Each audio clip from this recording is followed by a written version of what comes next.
Following the LEGO Ninjago movie, a new era of Ninjago started. It only lasted for a little over a year, but brought two of the show's most beloved seasons and one of its most disliked. Seasons 8, 9, and 10 make up a 3-season storyline unofficially known as the Oni Trilogy.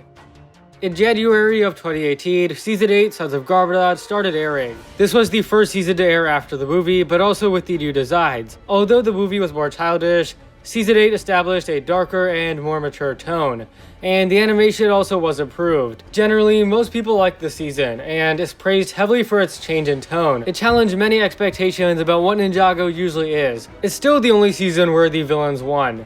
The main antagonist, Ruby, was beloved for the mature storytelling surrounding her. Of course, the movie was a big influence. It prompted the return of Garbodad in the series, which was a very emotional event. However, this season also showed fans that their concerns and irrational outrage were for no reason. Despite the change in designs, this was still the same Ninjago. And moving ahead, the designs weren't as big of an issue.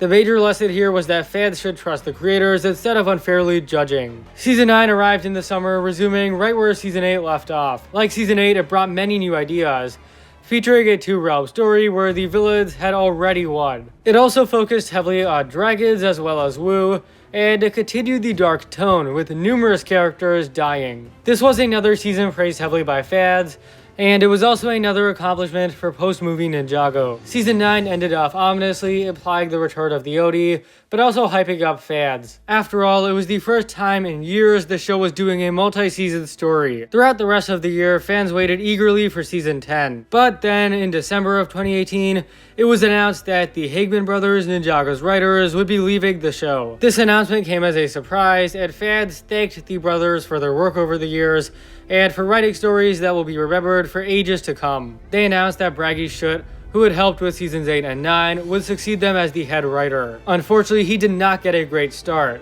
Season 10 was confirmed as the shortest Ninjago season ever at 2018's Comic-Con, and the season was released in early 2019. Because of its short length, it was criticized heavily for its rushed plot, and many felt it was a disappointing conclusion to the trilogy. Stories such as Jay and Nia's were overhyped and ended up being minor.